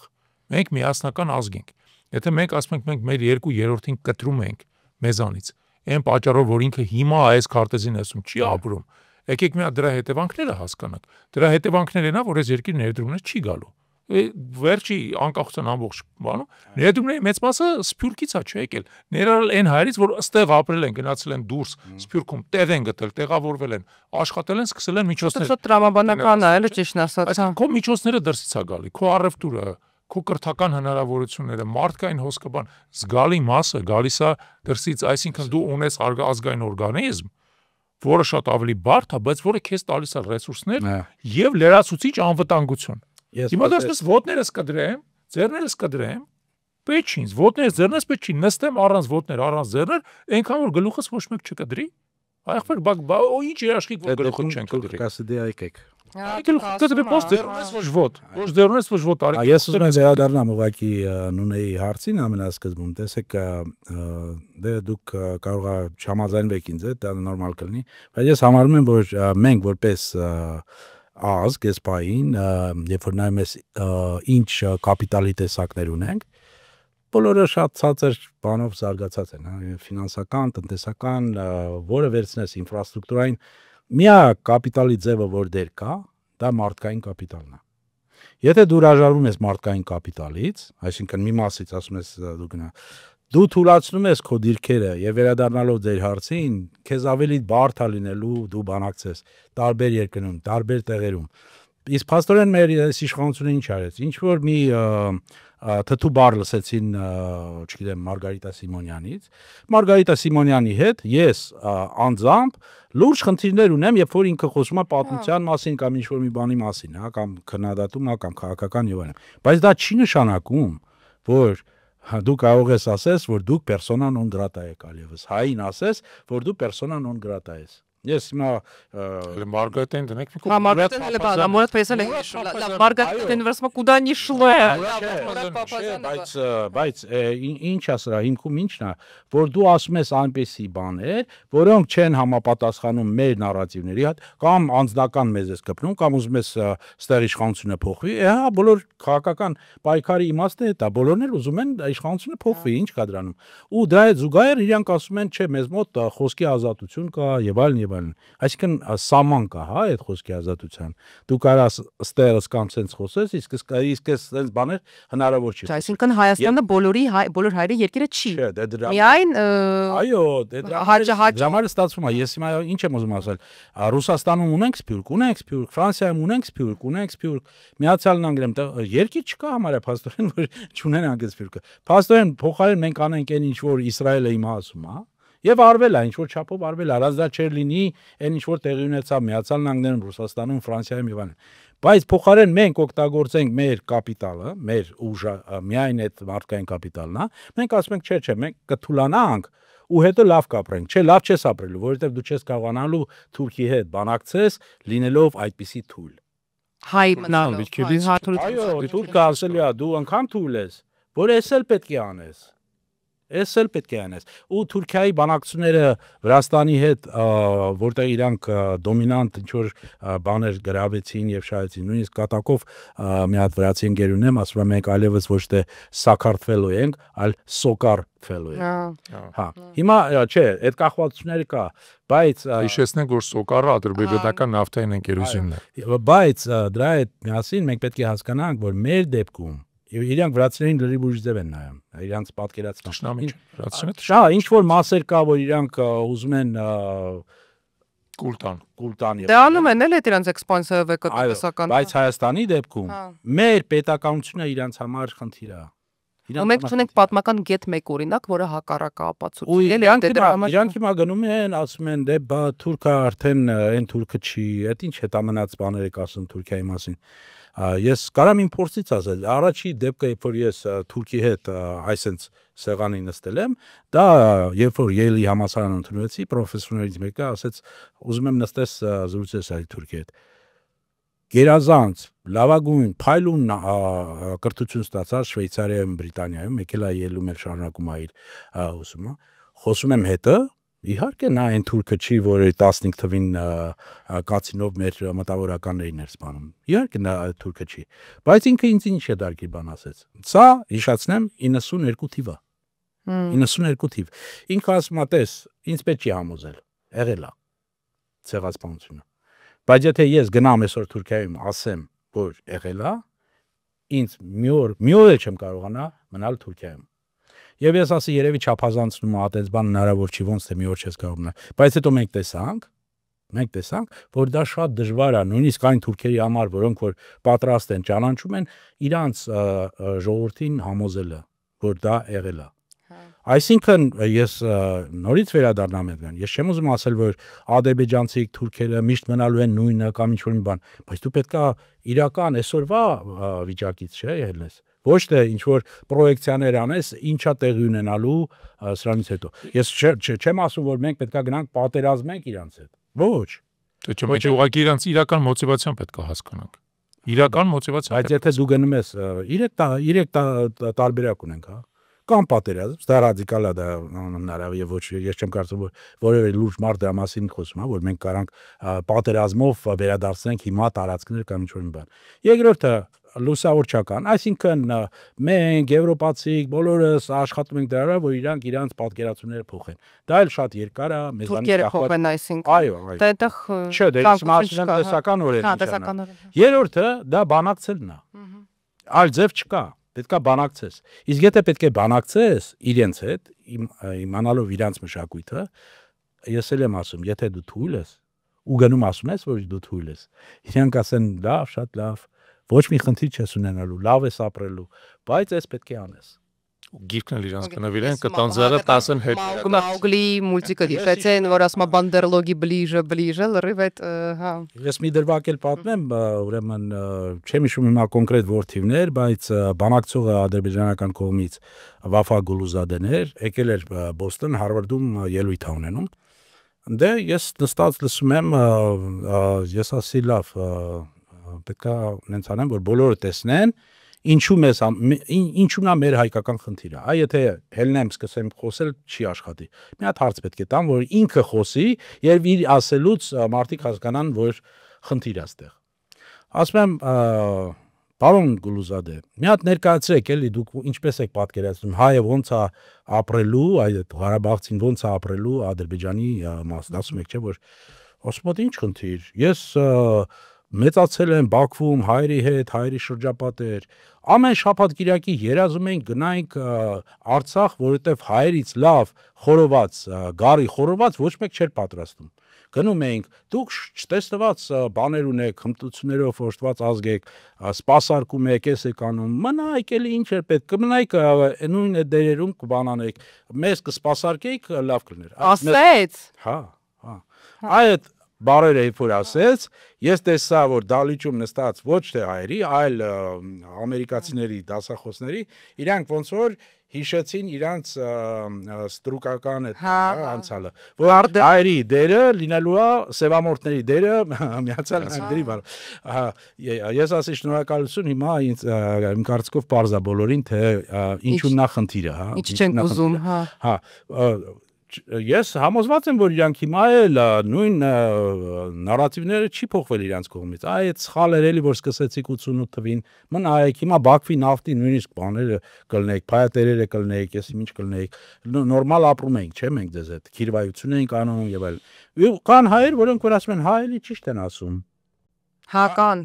ցավոք սրտի կան։ Այդ չեմ, նախարարներ, բաներ, ես լսում եմ, չէ՞։ Բայց ես ներողություն եմ խնդրում, եկեք տեսեք, մենք սկսեցինք եւ այլն։ Բաքվից սա բոլոր ռուսները ու հրեաները թողեցին գնացին։ Իրանք էլ կռիվ չէին սա։ Ես ունեմ ոչ ծանոթ, որ Բաքվի ժամանակ գնացել է ջարդերի պատճառով։ Շատ բարձ բացատրություն ունի, ինչու է Բաքուն, այսպես ասած, կոսմոպոլիտ քաղաքից վերածվել տոտալ ազգայնամոլ, հա, տենց ատելապաշտ քաղաքի, ինչպիսին ինքը հիմա է։ Շատ բարձ բացատրություն ունի, որտեղ իրանց դոմինանտ կուլտուրան էծևի է։ Հենց իրանք ստացան անկախությունը, դոմինանտ կուլտուրան սկսեց իրեն դրսևորել։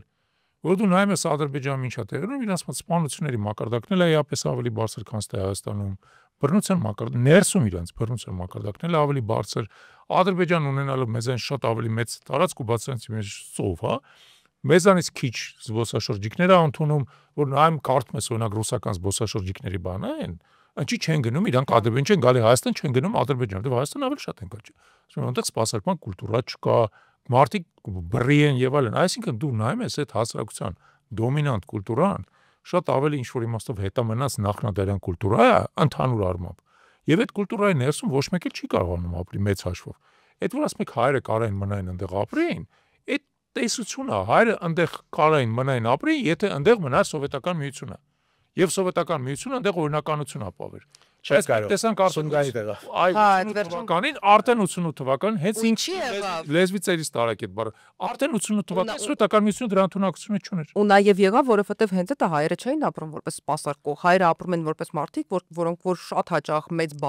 բաներ իրենց ձեռքում են, բան որտեվ աշխատում էին, որովհետև ունեին եւ Բաքվում էր դա եւ Սումգայիթում եւ Գանջայում էր դա եւ հենց այդ է, որ իրանք ուզում էին, որ հայերը լինեն սպասարկող, բայց փաստացի հակառակն էր դրա համար, այդ թվում նաեւ դրա համար եղավ Սումգայիթ դրամաբանական է այդ ամեն ինչ ու դա չի փոխվելու, դա պետք է հասկանալ եւ դիտակցել այդ տեսանկյունից։ Ես չեմ կարող ասել փոխվելու է, երբ է փոխվելու, ինչ ազդեցությունների տակ է փոխվելու եւ այլն։ Ես ասում եմ այսօր Չէ, այդպես չի։ Համենայն ես ասում նախադրյալներ չկան, այսպես ասեմ, նախադրյալներ դրա փոփոխության եւս չկան, դրա համար մենք պետք է աշխատենք այլ ուղղությամբ։ Այս նախկինում մենք խոսել ենք դրա մասին, երբ որ կփոխվի, մենք կտեսնենք դրա Հա, դրսևորումը։ կմտածենք այդ ժամանակ։ Տեսնենք դրա դրսևորումը, մենք կտեսնենք որոշակի իրականում անկեղծ, այսինքն ինչ-որ ժեստեր Թուրքիայի կողմից կլինի թե Ադրբեջանի։ Հիմա մենք դա չենք տեսնում։ Հիմա տեսեք ինչ է տեղի ունենում։ Հիմա Ադրբեջանը մեր դեմ абսուրդ պահանջներ է դնում, абսուրդ պահանջներ, ասում գնա սահմանադրությունը փոխի, մեզ արտատարածքային միջանցք տուր, թող ադրբեջանցիները գան Բանակն ինչ է սանում, ապրեն, մի զինվի եւ այլն, абսուրդ բացարձակ абսուրդ պահանջներ է դնում, որ ոչ մի տրամաբանության մեջ, ոչ մի լեգիտիմ տրամաբանության մեջ չի տեղավորվում։ Իսկ ինչ անում Թուրքիան, ասում է գնա Ադրբեջանի բոլոր պահանջները կատարի, նոր արի մեր հետ խոսա։ Իսկ ստորագրում Ադրբեջանի պահանջները տեք, որը նշանակում է, որ առնվազն այդ փոխվելու հետ կապված միֆերը հələ որ մեղմ ասած ոնց որ միֆեին էցել միֆեն, երբ որ կփոխվի, մենք էլ գուցե կփոխվենք, բայց եթե չեն փոխվել, վերադառնանք ձեր գաղափարին։ Ուրեմն իրանց հետ պատերազմել էս պահին նպատակահարմար չի, հանձնվել մահացու է, մնում է ինչ իրանց հետ անընդհատ գտնվել, բայց ինչ ուժային բանակցային գործընթաց մեջ դու չես կարող ուղակի իրանց հետ բանակցես թուլության դիրքերից ոնց որ մինչև հիմա է տեղ ունեցել վերջին մի քանի տեղ։ Ուրեմն եթե դու ուզում ես իրանց հետ բանակցես, դու պետք է նաև կարողանաս ուժ պրոյեկտես։ Այդ ուժ պրոյեկտելը հազար տեսակ ձև կա, այդ ուժ պրոյեկտելը կարա լինի եվրոպական դիտորդները քո տարածքում, որոնք նայում են եւ ինչ որ իմաստով օբյեկտիվություն են ապահովում, այդ ուժ պրոյեկտելը կարա լինի Հնդկաստանից բերած զենքը, այդ ուժ պրոյեկտելը կարա լինի սահմանին դրած քո բունկերը, այդ ուժ պրոյեկտելը կարա լինի Արցախի զինվորականներին հայկական բանակներ գրավելը, հազար ու մի բան, բայց դու այն ամեն ինչը ինչ որ քեզ հասու է, ինչ որ քեզ հասու է, պետք է կարողանաս այսպես կապիտալիզացնես որպես ուժ։ Կապիտալիզացիայից որպես ուժ այդ բանակցային քո, այսպես ասած, գործընթացի մեջ դառնում է այն քո այս բաներից գործակներից։ Ընդ որում իմ մոտ պատկերացում կա, միգուցե ես խմեցի մոտ պատկերացում կա, որ երբ որ մենք խոսում ենք ուժ պրոյեկտելուց եւ հատկապես պատերազմական տեսանկյունից, հա, ինչ որ բաներից, իմ մոտ պատկերացում կա, որ հարցը այն չի, որ եւ մենք գիտենք Թուրքիային օրինակ որպես օրինակ բերեմ, եւ մենք գիտենք եւ Թուրքիան գիտի, որ մենք նու չենք կարող ամեն սոսորվա օրով չենք կարող իրանց դեմ պատերազմել։ Հարցը դա չէ, հարցը այն է, որ ինքը պետք է իմանա իր վրա ինչա նստելու այն, եթե մենք փորձենք։ Գո արժեքը։ Եթե ինքը փորձի։ Կամ ինքը փորձի։ Ինչ որ այդ մենք ստիպված ենք։ Ինքը ինչ ունի կորցնելու, ինքը ինչ ունի կորցնելու, կամ ինքը ինչ ունի շահելու, եթե գնա ինչ որ դրական քայլեր անի մեր անը, կամ ինքը ինչ ունի կորցնելու, եթե չանի դա, եւ դա պետքա ոչ թե բլեֆ լինի ինչ որ։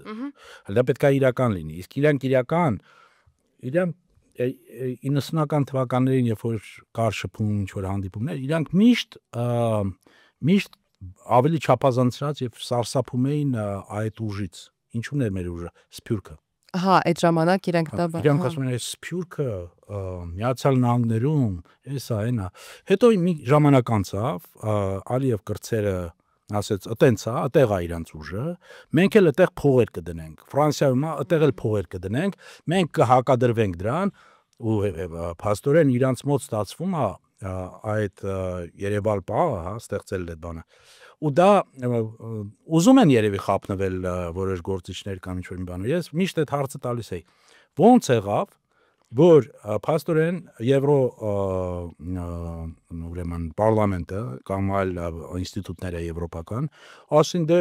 տեսեք Հայաստան, Վրաստան, Ադրբեջան, դուք բոլորդ պետք է անդամագրվեք եւ լինեք նույն բանի վրա, հարցան վրա, բայց չէ որ դա այն ռեժիմն է, սուլթանիստական ռեժիմն է, որը որ թե կաշառակերություն, թե ոչ մի բան չունի, որ անտիպատիվներին լրիվ հակառակա ձեր արժեքների, բայց դուք միևնույնն է ասում եք, որ պետքա լինի։ Ու դա ստեղծել է նաև իմ կարծիքով ինչ որ մի մասի մոտ, որ այո, դե իրանք էլ են ժողովրդավարություն դառնալու, իսկ եթե իրանք էլ են ժողովրդավարություն դառնալու, լինելու է կանտյան հավերժ խաղությունը, որը նաև միֆ է եւ կանտյան կամ Ֆուկույամայի։ Հա, այդ դեմոկրատիան է Ֆուկույամայի, հա։ Հա, մի հարց ես ուզում եմ տալ, ես վերջերս չէ, դարձան վերջերս հետաքրքիր պատերազմից հետո ժամանակի մասին այդ իմ պատկերացումները լրիվ խեղաթյուրվել են։ Երևի մի 4 տարի առաջ երկրորդ նախագահ Ռոբերտ Քոչարյանը մեծ ասուլիս էր տալիս, մի բան կա, որ իմ մեջ ցենց տպավորվել էր ոչ իր կոնտեքստում, այլ որպես sense միտք։ Ինքը ասում էր, որ մի խոսքով դժվար է գալ բալանսի, երբ որ կողմերից մեկը համարում է, որ իր հետ սարսափելի անարդար են վարվել այդ բանակցությունների ասման։ Հիմա իմ մոտ տպավորություն կա, որ անկախ քաղաքական ինչ որ բաներից, հա, անկախ տարբեր, չգիտեմ, Եվրոպամետ, Ռուսամետ լինելուց եւ այլն, մեր ժողովրդի մեծամասնության մոտ այդ տպավորությունը, այդ հոգեբանական, որ մեր շատ անարդար բան է եղել, էլի, ինչ որ եղել է, ինքը կա, այ որն են սցենարները, էլի, որտեղ դա կարող է, կամ արդյոք դա հնարավոր է կապիտալիզացնել հետագա բանակցությունների ընթացքում, միգուցե ներսում բանակցություններ անելու, ընդհանրապես ոնց է պետք դրա հետ աշխատել, նրա հետ որ դու ունես մի ժողովուրդ, որը համարում է, որ բանակցային այն կետը, որում մենք գտնվում ենք, ահավոր անարդար է։ Դե հարաճի անարդարությունը չէ, որ մեզ այդ տեղի ունեցել չէ, այստեղ խնդիր կա առաջերտին առաջնորդության, որովհետեւ առաջնորդությունը եթե ասում է դե աշխարհը անարդար է,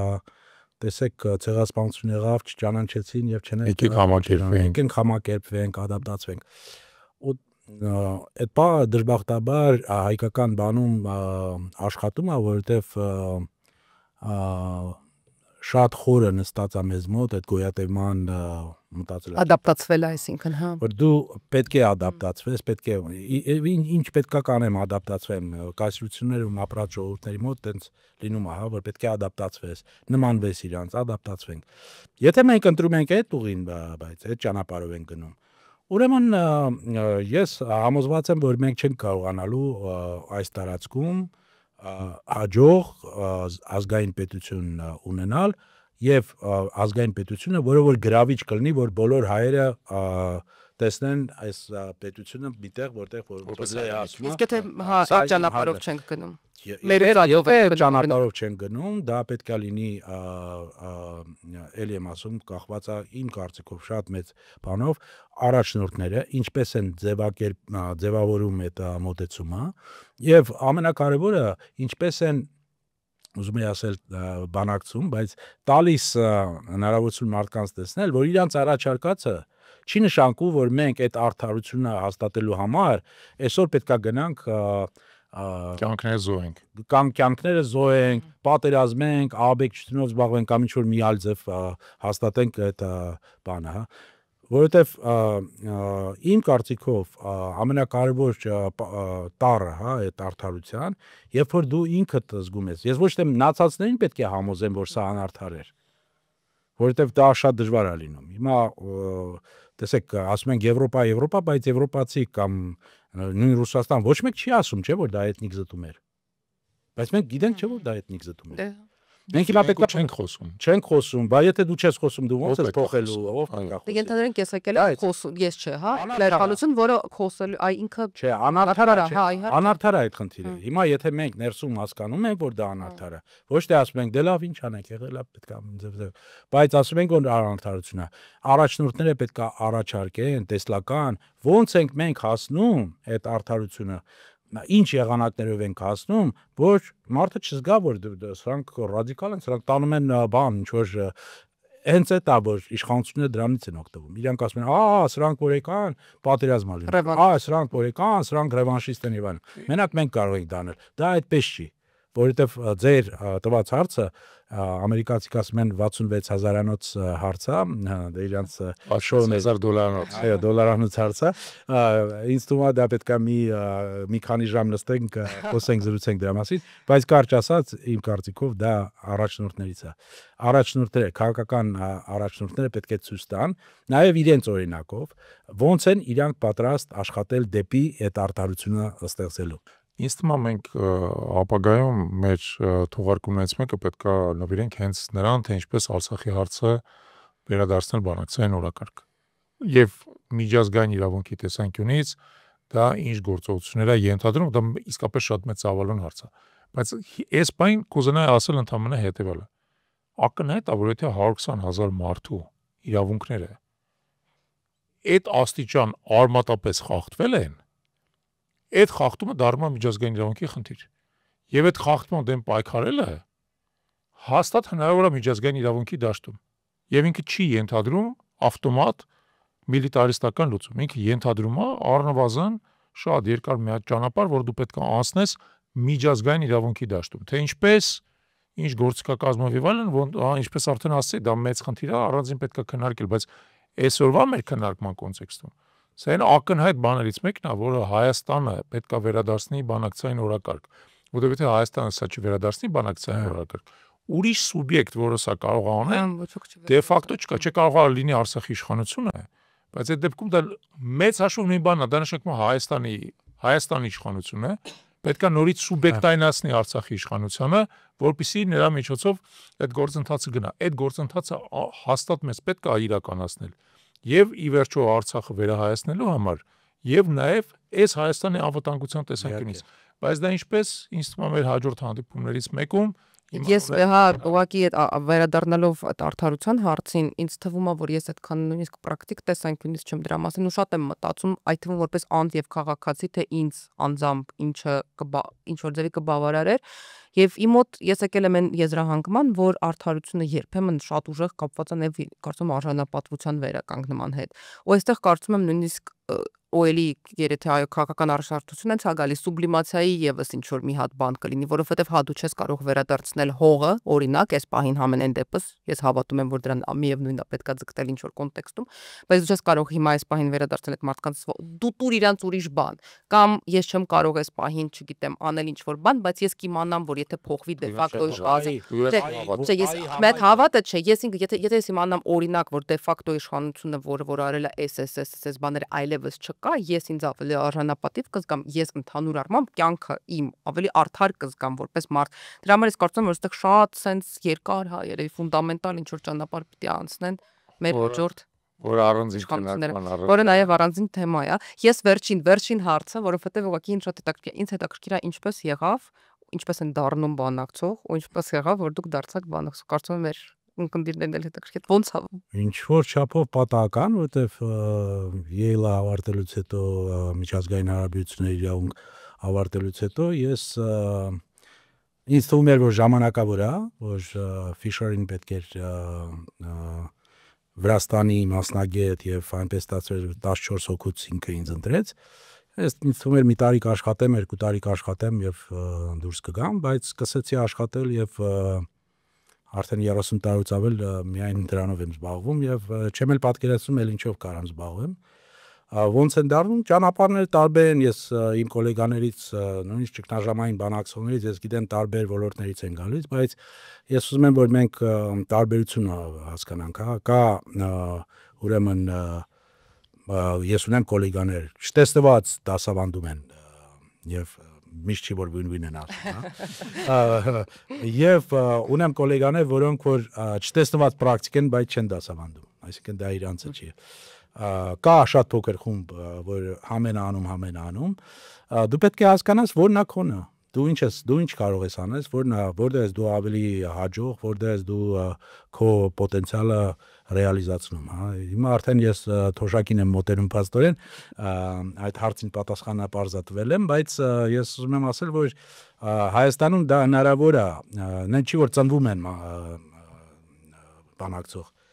բանակցող դառնում են, բանակցող ամբողջ կյանքում շարունակում է աշխատել, սովորել, որտեղ փոխվում է, մեր պատկերացումներն են փոխվում, ստեղ ինչա տեղի ունենում, մարդը ոնց է որոշումներ կայացնում։ Դրա համար պետք է լինի դպրոց, պետք է լինի մեծ ազգերը ունեն, այսօր չեք ավարտի Հարվարդի բիզնես դպրոցը, եթե 4 պարտադիր կուրսից մեկը բանակցություններ է։ Նա ավելի դառնացնեն վերցրել է, բայց հիմա խոսքը նա մասին է, որ դու պետք է հասկանաս, որ սա շատ կարևոր հմտություն է քո ազգի համար, որովհետև մենք ոնց ենք ներսում բանակցում, քաղաքական դաշտում, մենք ոնց ենք Սփյուռքի հետ բանակցում, մենք այլ ազգերի հետ ոնց ենք բանակցում, թողնում ենք սեղանին արժեքներ, թե չէ, թողնում ենք եւ շատ։ Ոնց ենք մեր կնոջ ու երեխեքի հետ բանակցում, մեր երեխաները գործիքի իրականում գուցե մի քիչ դժվար հնչի, հա, բայց բանակցությունները մեր ամենուրի առօրյայի մասակ է։ Ամեն օր մենք ինչ որ մի հատ մինի բանակցությունների մաս ենք կազմում, բայց իհարկե տարբերությունը միջին վիճակագրական քաղաքացու եւ պրոֆեսիոնալ բանակցողներին անա, պրոֆեսիոնալ բանակցողները բանակցում են շատ բարդ խնդիրների շուրջը, կոմպլեքս խնդիրների շուրջը, որոնք հսկայական եւ գիտելիք են պահանջում, եւ հմտություն, եւ փորձառություն, եւ ինչպես Արտուր արդեն նշեց, իրանք պահանջում են դպրոց։ Դու պետք է որոշակի հմտությունների կոմպլեքս ձեռք բերես այդ դպրոցով անցնելով, որը քեզ հնարավորություն է տալիս քո ազգային շահը արդյունավետ պաշտպանել, այլապես դու չես կարող անել, այլապես ժողովուրդը միշտ կասի, մեր զորքը կռվում է, բայց դիվանագետները պարտվում են, ինչ որ հայերի մոտ շատ տարածված է, հայերի մոտ տարածված է այն գիտակցությունը, որ մենք միշտ պարտվում ենք դիվանագիտության մեջ, որովհետև մեր բանակցողները վատն են։ Հուսով ենք, որ դա կփոխվի, որովհետև մենք այո Արտուրի պես մասնագետներ ունենք եւ իրականում ունենք լավ բանակցողներ, դրանով կարծում եմ այսօր մենք կարող ենք եզրափակել մեր այս հետաքրքիր քննարկումը։ Հիշեցնեմ, որ ձեր հետ էր այսօր Ավետիք Չաղաբյանը, ձեր հետ էր այսօր մեր հյուրը բանակցությունների մասնագետ Արտուր Մարտիրոսյանը եւ ես Նունե Մելքումյանը, շնորհակալություն դիտելու համար, խնդրում ենք բաժանորդագրվել YouTube-յան մեր ալիքին, ինչպես նաեւ մեր Instagram-ին, TikTok-ին եւ Facebook-ին բոլոր հղումները կան, դրանով դուք շատ կօգնեք մեզ ավելի լավ տարածել մեր նյութերը, շնորհակալություն։